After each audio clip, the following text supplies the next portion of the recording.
दिन शक्ति के, उपासना के, अपने पुण्य को अर्जित करने के दिन होते हैं। इन दिनों में अकेले कहीं न कहीं प्राकृतिक आपदाओं का भी यह संकेत हो रहा है। और जो नमस्कार, आप देख रहे हैं दैनिक रुड़की और आपको पता है हम आज पहुंचे हैं आचार्य ज्योतिषाचार्य रजनीश शास्त्री जी के आवास पर और आज हम जानेंगे जो 15 अक्टूबर से माँ दुर्गा के शारदीय नवरात्रि शुरू हो रहे हैं उनको लेकर वो क्या कहना चाहते हैं हमारे श्रद्धालुओं से। दैनिक रुड़की में बहुत बहुत स्वागत है। जिस तरह से 15 अक्टूबर को माँ दुर्गा के जो 9 रूप होते हैं उनके लेकर नवरात्र शुरू हो रहे हैं और पूजा अर्चना होगी, कब इसकी स्थापना है, क्या मुहूर्त रहेगा और किस तरह से इनका हम पालन करें, जरा सा बताइए। जय माता दी सभी दर्शकों को और धन्यवाद दीपक जी और आपकी पूरी टीम दैनिक रुड़की की, जो समय समय पर आप सब लोग हमारे धर्म संबंधी जानकारी हमारे दर्शकों तक पहुंचाते हैं। सभी दर्शकों का अभिनंदन है, स्वागत है। और माँ दुर्गा प्रथमम शैलपुत्रीम द्वितीयम ब्रह्मचारिणी तृतीयम चंद्रघंटेति कुष्मांडेति चतुर्गमम पंचमम स्कंदमातेति षष्ठमम कात्यायनी च सप्तमम कालरात्रि महागौरी च अष्टमम नवमम शिवधात्री नवदुर्गा प्रकीर्तितः। तो माँ के 9 स्वरूपों के अलग अलग रूपों में पूजा की जाती है। यह दिन शक्ति के, उपासना के, अपने पुण्य को अर्जित करने के दिन होते हैं। इन दिनों में जितने भी आप साधना करते हैं, आप मन क्रम वचन से शुद्ध और पवित्र रहते हैं और भजन करते हैं, माँ का ध्यान करते हैं, आराधन वंदन करते हैं, निश्चित रूप से आपके जीवन में सकारात्मक ऊर्जा के साथ साथ ही, क्योंकि एक ऊर्जा का स्रोत है, ऊर्जा प्राप्त करने हेतु तो ये साधना का जीवन बताया गया है। और साधना के द्वारा हम साधन भी प्राप्त करते हैं, क्योंकि जीवन के जो महत्वपूर्ण पहलू हैं वो साधन और साधना है। तो जब साधन की आवश्यकता होती है तो साधना वाले भी साधन वाले व्यक्तियों के पास जाते हैं, और जब साधना की आवश्यकता होती है तो बड़े से बड़े साधन वाले जो लोग हैं, उद्योगपति हैं, बड़े बड़े पदों पर प्रतिष्ठित हैं या जीवन में अनेक ऊंचाइयों को प्राप्त कर चुके हैं, लेकिन उन्हें जब भी कभी मन में शांति नहीं प्राप्त होती है तो साधना वालों के पास अवश्य ही जाते हैं। और ये साधना के ही दिन हैं, ये ऊर्जा के ही दिन हैं। तो 9 स्वरूप पूरे नवरात्रे इस बार किसी प्रकार का कोई वो नहीं है कि कोई कम है या ज़्यादा है।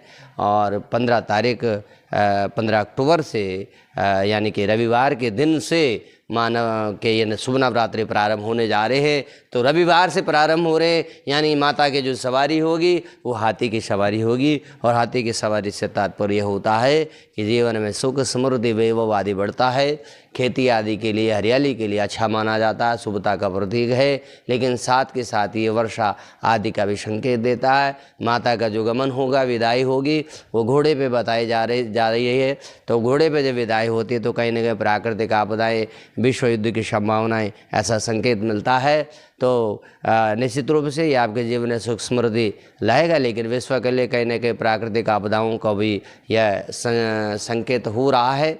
और जो शुभ मुहूर्त पूजा का है वो 10:30 बजे के बाद कलश स्थापना आप कर सकते हैं। सबसे शुभ मुहूर्त जो है वो 11:30 से 12:30 के बीच में है। चित्रा नक्षत्र में बहुत ही शुभ योग में नवरात्रों का यह शुभ योग आ रहा है। आप सबके लिए माँ दुर्गा के नवरात्रों के पावन पर्व बहुत सारी खुशियाँ लेकर आए, आपके जीवन में मंगलमय बना रहे। घट स्थापना, जैसे आप सब दर्शक जानते ही, माता की पूजा सबसे आवश्यक जो है वो मन क्रम से, वचन से शुद्धता है, भाव है। यदि आपका भाव शुद्ध है, तन पवित्र सेवा कर, धन पवित्र कर दान, मन पवित्र हरिभजन कर ले, त्रिविध होगा कल्याण। इसलिए माँ का यह शक्ति उपासना के दिन, पुण्य को एकत्रित करने के दिन है। इसलिए शुद्धता से रहें, पवित्रता से रहें, बुराइयों से बचें और अपने जीवन को धर्म की ओर जोड़ें। ऐसा सभी हमारे युवा प्रयास करें। गुरु जी, एक चीज़ जानना चाहूँगा, जिस तरह से हम देखते हैं कि साल में माता के 4 बार नवरात्र आते हैं, 2 गुप्त नवरात्रि होते हैं 2 बार, और 4 बार हम देखते हैं नवरात्र रखते हैं चैत्र में और शुक्ल पक्ष में।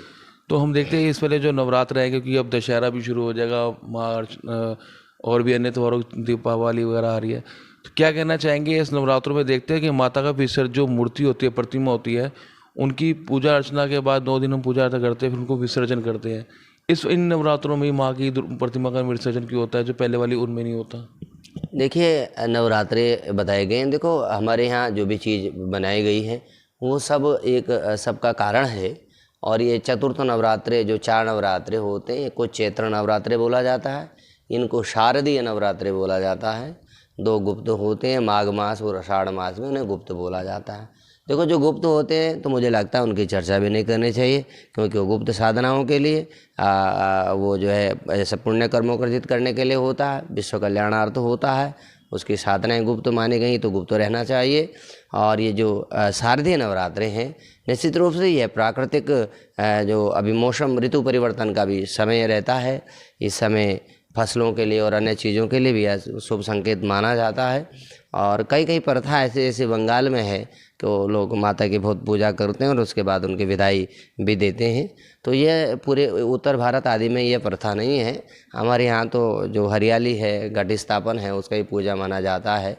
और ये शुभता का, हरियाली का संकेत होता है। आपके जीवन में उन्नति, आपके जिससे जो बढ़ रहे हैं वैसे आपके जीवन में उन्नति हो, आप यश बढ़े, कीर्ति बढ़े, ये संकेत दे देता है। जिस तरह बताया गुप्त नवरात्रों की अगर बात की जाए, जो 2 गुप्त नवरात्र रहते हैं साल में, आते हैं 2 बार, उनमें जो साधक होते हैं, जो माता की साधना करते हैं, वो किस तरह की पूजा रहती है, थोड़ा सा उनके बारे में?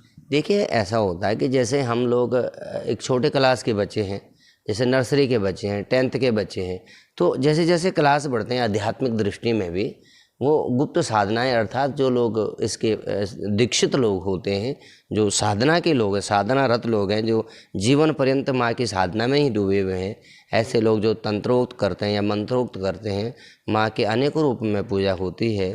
तो 64 योगिनियों से लेकर के अनेक जो तंत्र में, मंत्र में ऐसी कई साधनाएं हैं जिनको हम लोग अर्जित करते हैं, विश्व कल्याणार्थ करते हैं या अन्य और भी अन्य चीज़ों के लिए करते हैं। तो वो लोग जो दीक्षित लोग हैं या जो लोग भक्ति में ही, भाव में ज़्यादा रहते हैं या ग्रस्त धर्म से दूर हैं, वो लोग इन तरह की साधनाओं को करते हैं। दूसरा, आपने जिस तरह बताया कि आजकल की भाई कोई प्राकृतिक आपदाएं हैं या फिर विश्व युद्ध जैसी स्थिति बनने के आसार रह रहे हैं, क्योंकि घोड़े पर सवार होकर जाएगी, आ रही है, हाथी पे माता की सवारी रहेगी। तो हम देख रहे हैं भाई इजराइल और हमसा के बीच में जो आजकल युद्ध चल रहा है, तो कहीं ना कहीं संकेत इस तरह से कि वर्ल्ड वार इस तरह के होने को, इस ज्योतिषारी स्थिति को लेकर कुछ कहना? देखिए सबसे बड़ी बात तो ये है कि हम सब लोग, सबके अंदर मानवता है, और जो जीव के अंदर, जिसके हमारे अंदर संवेदनाएं हैं, और देखिए युद्ध कहीं पर भी हो, उसमें जो निर्दोष, मानो कि आप कोई बच्चे हैं या स्त्रियां हैं, जो उसमें किसी तरह से उनका इन्वॉल्वमेंट अच्छाई और बुराई में नहीं है, तो आप देखिए प्राणियों की जो गति है वो किस प्रकार हो रही है।